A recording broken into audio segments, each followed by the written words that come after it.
बड़ी सी हलचल न्यूज में मैं हूं कृष्णकांत सिंघारी। अब देखते दिन भर की खास खबर। बढ़ते ऑनलाइन व्यापार के चलते क्षेत्रीय दुकानदारों ने शहर में लगाए पोस्टर, लोगों से ऑनलाइन व्यापार का किया विरोध।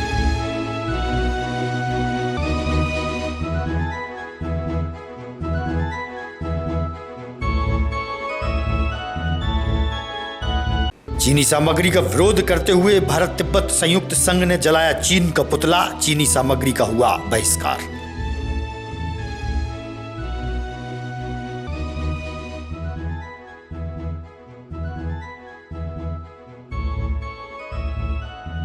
और ग्राम खिरिया में निकला 12 फीट का लंबा अजगर, सर्प विशेषज्ञों ने पकड़कर सौंपा वन विभाग को, ग्रामीण आ गए थे दहशत में।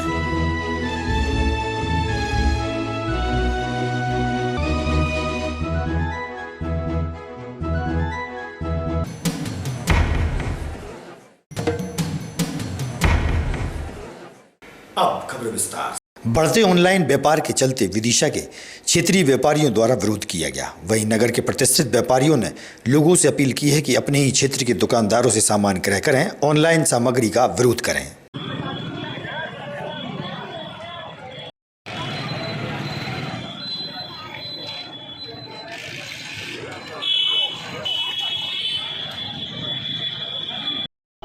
क्या जनता को आप अपील करेंगे? सबसे पहले तो आने वाले जो हमारा त्यौहार है धनतेरस, चौदस और दीपावली, जो कि हमारे धर्म का सबसे बड़ा त्यौहार है, मैं अपने विदिशा के नागरिकों से अपील करना चाहता हूं कि पिछले 2 साल से कोरोना बहुत तेज़ी से हमारे यहाँ था, बाज़ार बंद थे, बाज़ार का काफ़ी नुकसान हुआ और पिछले समय से ऑनलाइन का जो बाज़ार, जो ऑनलाइन की आदत कोरोना के समय लोगों को घर बैठ के पड़ गई है।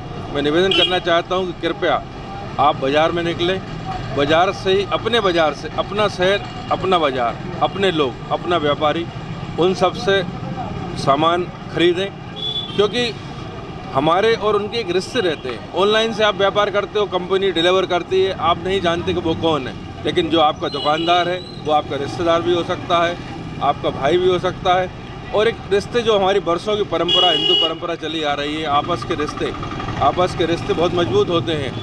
थोड़ा बहुत, चूँकि ये कंपनियाँ अपने भारत पर राज करना चाहती, थोड़ा बहुत सस्ता दे देंगी, लेकिन क्वालिटी में भी आप कई बार चेक करें, क्वालिटी में भी वाकई में फ़र्क होता है।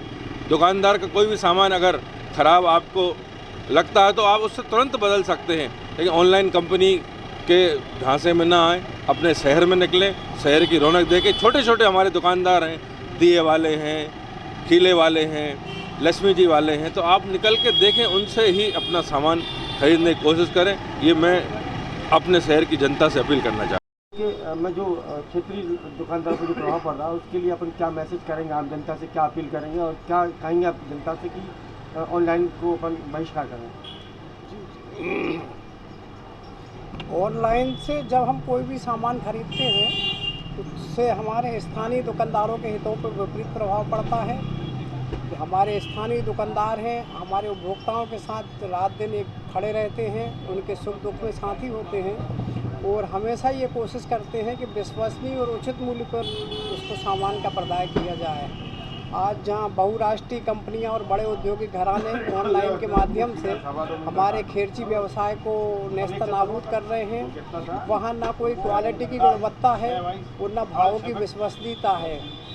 कई बार इतनी बुरी तरह से वो उपभोक्ताओं को ठगते हैं कि उसका कोई नतीजा नहीं निकलता। तो मैं सभी उपभोक्ता भाइयों से दीपावली के इस मंगलमय अवसर पर यही निवेदन करूंगा कि वो अपने स्थानीय व्यवसायियों से सामान खरीदें। जब वो स्थानीय व्यवसायियों से कोई सामान खरीदते हैं तो उससे मिलने वाला राजस्व भी स्थानीय कलेक्शन में आता है, विदिशा विभाग के खाते में आता है और हम अच्छी स्थिति में पाते हैं कि विदिशा से इतना राजस्व मिला। लेकिन जब हम ऑनलाइन कोई सामान खरीदते हैं तो उसका सारा टैक्स बहुराष्ट्रीय कंपनियों और बड़े बड़े शहरों में दिल्ली, मुंबई और बेंगलुरु में चला जाता है। उससे हम पिछड़ते हैं, आर्थिक रूप से पिछड़ते हैं और 1 रुपया जो हमारा शहर में रोटेशन में आता है वो रुक जाता है। तो मैं सभी व्यापारी भाइयों से भी ये आग्रह करूंगा कि वो विश्वसनीयता के साथ उचित मूल्यों पर ग्राहकों से संवाद करें, अच्छी से अच्छी क्वालिटी कम से कम दाम पर उपलब्ध कराएं। जब भी हम इस ऑनलाइन के चक्रव्यूह से बच सकते हैं और उपभोक्ताओं को भी ठगने से बचा सकते हैं। मोबाइल एसोसिएशन का डायरेक्टर हूँ। कौन सा मोबाइल कंपनी है?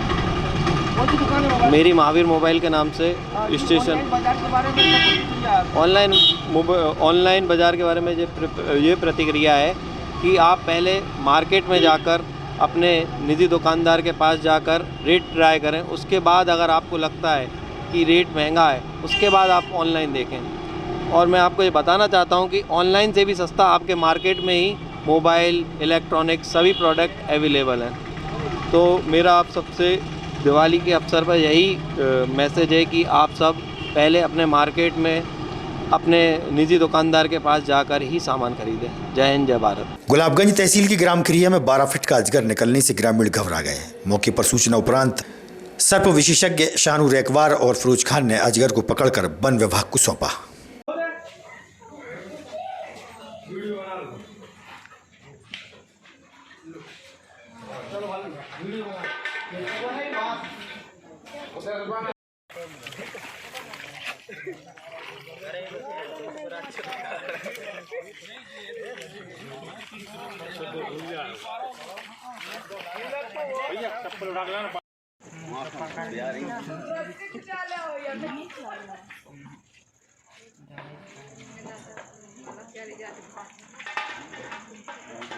घरे में डालने में मजा आ जाए।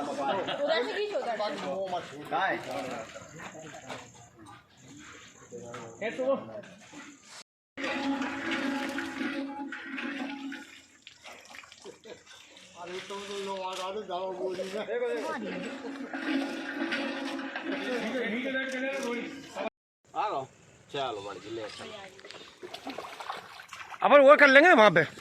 बेटा बेटा तुम पीछे भैया, तेरा नाम क्या बेटा? हटी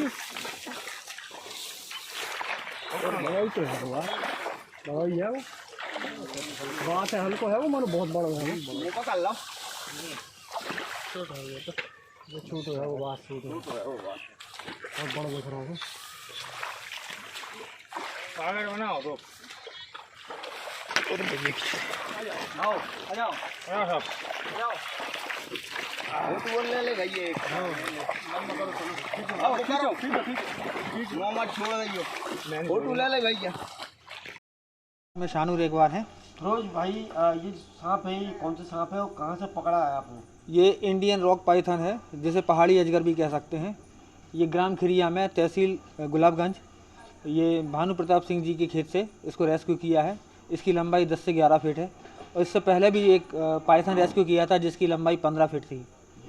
वैसे जो सांप आपने पकड़ा है, अजगर, जंगली अजगर पकड़ा है, इससे क्या नुकसान होने की संभावना रहती है? जानवरों को निकल जाता है, कुत्ता बिल्ली जानवरों को निकल जाता है, सियार को निकल जाता है, गाय के छोटे बछड़े या बकरी के बछड़े इनको निकल जाता है।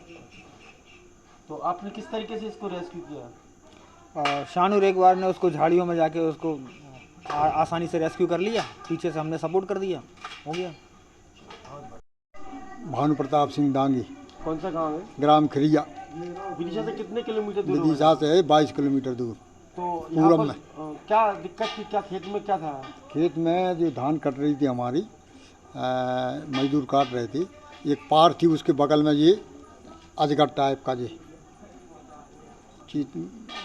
भानु प्रताप जी, ये जो सांप है कौन सा सांप है? अजगर बोलते हैं, कोई चिट्टी सांप भी बोलते हैं। अब तो पहले भी आपको खेत में कुछ और भी अजगर? हाँ, पहले भी निकला था एक, इससे कम से कम तिगना बड़ा। तो ये आपने किसके माध्यम से पकड़वाया इसको? ये क्या नाम है? फिरोज भाई शानू रेकवार। हाँ, फिरोज भाई जो पहले भी आए थे, वो अभी भी फ़ोन किया, शानू रेकवार।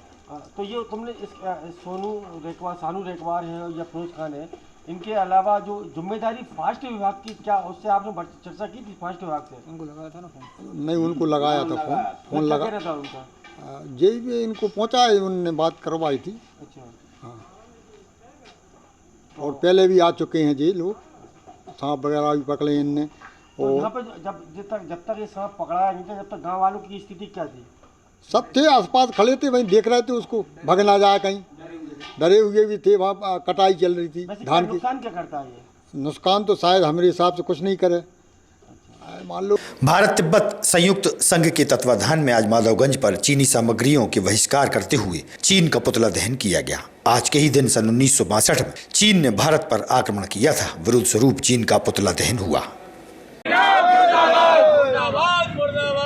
इसने पूरी दुनिया की मानव जाति को संकट में डाल दिया, जिसके कारण पूरी दुनिया न केवल अर्थव्यवस्था जो है भंग हुई, बल्कि तहस नहस जनजीवन हो गया। ऐसे दुष्ट देश का आज पुतला दहन यहाँ पर किया गया है। आज के कार्यक्रम में उपस्थित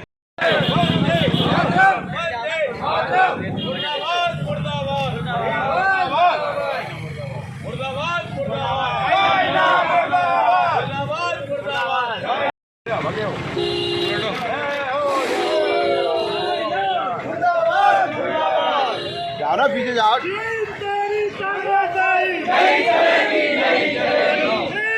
अरे पीछे भाई जाओ।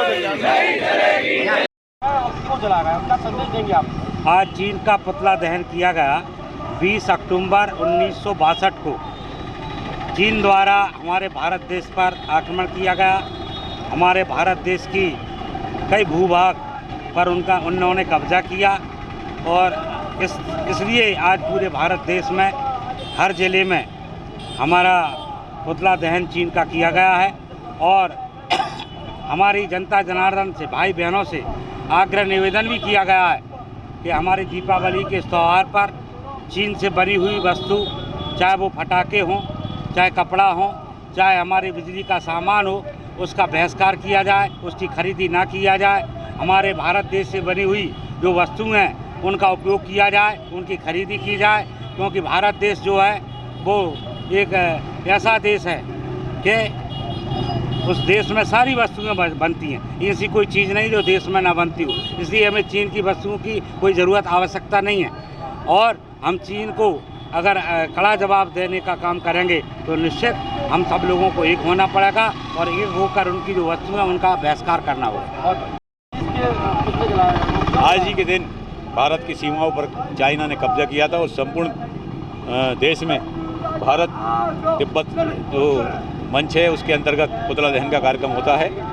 आज यहाँ पुतला दहन हुआ है और पूरी दुनिया में मानव जीवन जिसने संकट में डाला, ऐसे देश के खिलाफ पूरी दुनिया को कार्रवाई करना चाहिए। भारत ही देश नहीं, संपूर्ण राष्ट्र को इकट्ठा होकर दुनिया के नक्शे से चाइना को हटा देना चाहिए। आज के दिन सभी मित्रों ने ये संकल्प लिया है कि दीपावली का पावन पर्व हो या सामान्य जीवन में भी चाइना से आया हुआ सामान, चाइना से बना हुए सामान को बहिष्कृत करेंगे। कोई भी उपयोग नहीं करेगा। वो वास्तव में चाइना की अगर कमर तोड़ना है तो उसको आर्थिक रूप से कमज़ोर करना पड़ेगा। आज के दिन सभी मित्रों ने सहयोग लिया, सभी मित्रों ने जो है संकल्प लिया है। मैं सभी को धन्यवाद देता हूँ। विदिशा के उदयगिरी क्षेत्र सुनपुरा पंचायत में महाकाल ग्रुप द्वारा स्कूली छात्र छात्राओं को ड्रेस का वितरण किया गया। इस अवसर पर पूर्व नगर पालिका अध्यक्ष मुकेश टंडन सहित पार्टीजन उपस्थित रहे।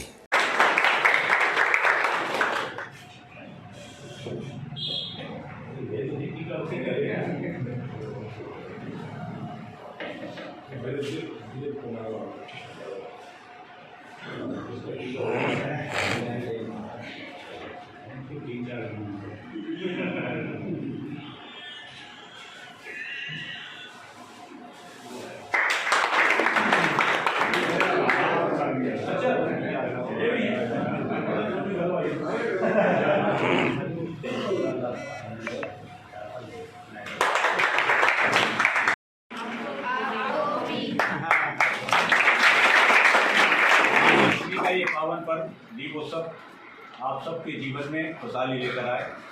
आप खूब अच्छे से पढ़ो। वैसे भी मैं सोच रहा था एक दिन कि इस पंचायत में सर्वाधिक सेवा के कार्य क्यों होते हैं। बाकी और कोई भी पंचायत हैं, आसपास और पंचायतें शहर से लगी हुई हैं, मगर फिर मेरे को ध्यान में आया कि ये बहुत पवित्र स्थान है। ये उदयगिरी जो है, बड़ा ऋषियों ने यहाँ तपस्या की है।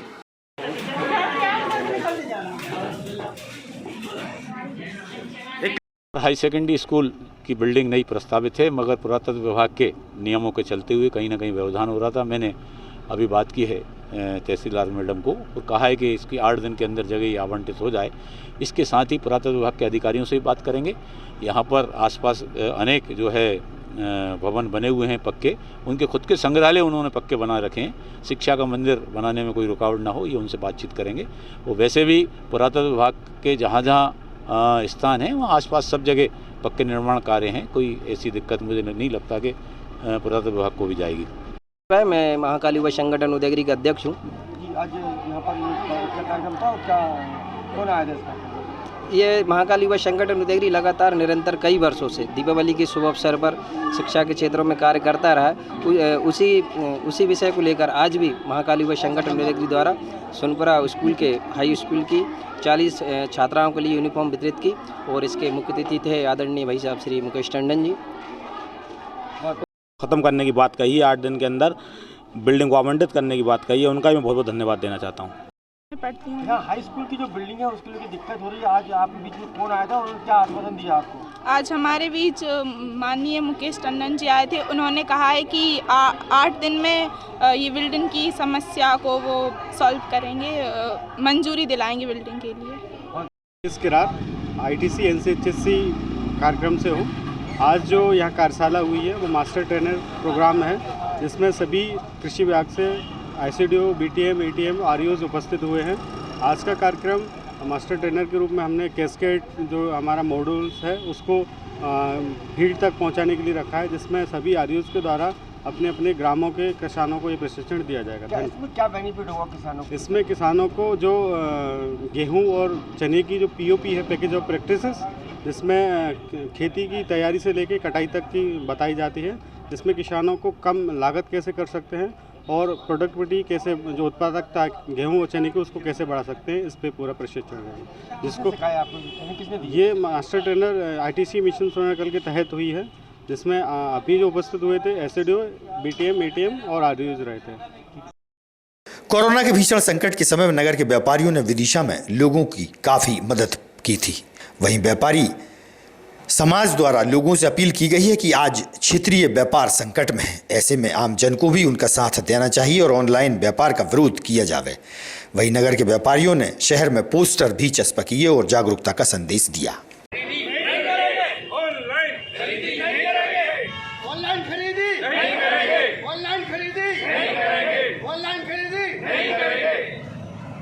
विदिशा चैम्बर्स ऑफ कॉमर्स आज के संबंध में ये आप बैनर लगा रहे हैं और क्या विरोध कर रहे हैं? हम शहर के नागरिकों से अपील कर रहे हैं कि आप शहर से ही सामान खरीदें, क्योंकि बाज़ार में आप आएंगे तो बाज़ार में रौनक रहेगी, शहर का व्यापार शहर में ही रहेगा।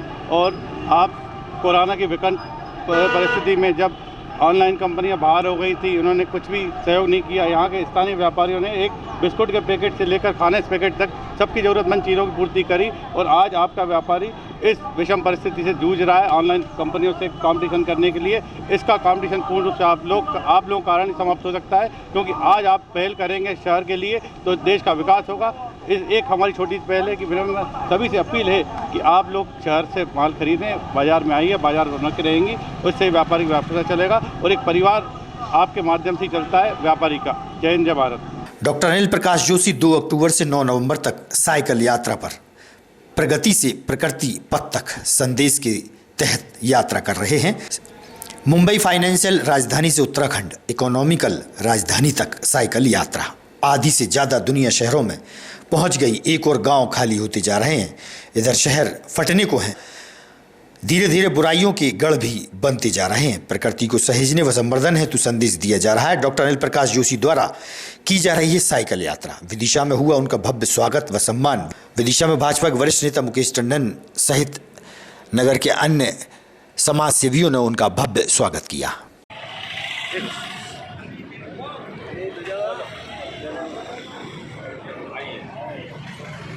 प्रकाश जी जोशी पद्मश्री आपको भारत सरकार ने नवाजा है। पर्यावरण के संतुलन के लिए ये जो असंतुलित मौसम का माहौल हो गया है, पहाड़ और समुद्र के बीच जो संतुलन होना चाहिए, पर्यावरण का जो संतुलन होना चाहिए, वो असंतुलन हो गया है। वास्तव में हमारी जो संस्कृति है उसमें हमको बार बार याद दिलाना पड़ता है कि हमारी जिम्मेदारियां क्या हैं, और जब तक हम अपनी जिम्मेदारियां नहीं निभाते, हमारे जैसे कि कहा जाता है कि बच्चा जब तक नहीं रोता माँ दूध नहीं पिलाती, वैसे ही एक और रामायण जी में एक प्रसंग आता है कि हनुमान जब सीता मैया को खोजने के लिए किसी को भेजना था तो उन्होंने कहा 7 समुंदर लांघ के कौन जाएगा। तो उस समय हनुमान जी ऐसे थे जो लांघ के जा सकते थे, मगर उनको इतना कॉन्फिडेंस नहीं था, याद नहीं था कि वो जा पाएंगे। वो सारे लोगों ने उनकी शक्ति को याद दिलाया और वो छलांग लगा कर गए और न केवल सीता मैया को उनने खोजा बल्कि लंका को भी ध्वस्त करके आए। वैसे ही हमारे देशवासियों का स्वभाव है, उनको बार बार याद दिलाना पड़ेगी अपनी जिम्मेदारी।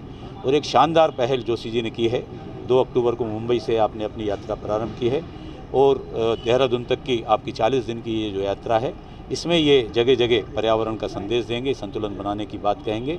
मैं इनकी मंगलमय यात्रा की बहुत ही ईश्वर से प्रार्थना करता हूँ, उनकी यात्रा सफल हो, शुभ हो और ये संकल्प लेकर जो निकले हैं उसकी पूर्ति हो हमारी ओर से। जोशी है और मैं और मेरे साथी 2 अक्टूबर मुंबई से और 9 नवंबर देहरादून उत्तराखंड तक की साइकिल यात्रा में है। और इस साइकिल यात्रा का मुख्य उद्देश्य ये है कि ये समुद्र से और पहाड़ तक की है। आज देश में चाहे वो पहाड़ हो और चाहे समुद्र हो, कहीं नहीं कहीं प्राकृतिक दृष्टि से प्रदूषित हो रहे हैं और साथ में मौसमों का भी पता नहीं चल रहा है कि कौन सा मौसम है। ये सिर्फ इसलिए है कि हमने प्रगति की आड़ में प्रकृति को खो दिया। अब ज़्यादा आज का आवश्यकता इस रूप में है। आज से 100 साल पहले प्रगति हमारा पहला सवाल थे, लेकिन अब आज पहला बड़ा सवाल प्रकृति बन चुकी है। तो जिस तरह से हमने देश में प्रगति करके और देश को उस बड़ी सीमाओं पर पहुंचाया है, शायद अब इस बात की भी आवश्यकता है कि हम प्रकृति के प्रति भी चेतें, हवा, मिट्टी, जंगल, पानी के प्रति भी उतनी गंभीरता रखें जितनी गंभीरता हम ढांचागत विकास और तमाम तरह के विकास के मापदंडों पर तय करते हैं। अब अगर जहान बनाना है तो जान की भी चिंता करनी है। जहां जान प्रकृति से होगी। आपकी साइकिल रैली है जो कहां से कहां तक जाएगी? ये 2 अक्टूबर से शुरू हुई है मुंबई से और 9 नवंबर तक उत्तराखंड पहुंचेगी। 40 दिन की यात्रा है, 14 हम लोग हैं और ये सबसे बड़ा सवाल आज यही है कि हम प्रकृति के प्रति जिस तरह से अनदेखापन हमने किया है, अब प्रकृति ने सवाल खड़े कर दिए हैं। रुष्ट भी है, कब बारिश पड़े और कब गर्मी अब तय नहीं है कि हम किस मौसम में हैं। इतना ही संकेत है। इसी संकेत को बार बार याद दिलाने के लिए सब लोगों के बीच में, राजनीतिज्ञों के बीच में, उद्योगपतियों के बीच में और आप जैसे लोग जो चारों तरफ हैं, आम जन से लेके और चाहे हमारे मीडिया के मित्र लोग हैं, सबको लेकर के इस यात्रा को जोड़ने की ये ताजा तरीन खबरों से रहिएगा आप अपडेट, देखते रहिएगा विदिशा हलचल न्यूज़। हमें दीजिए इजाजत।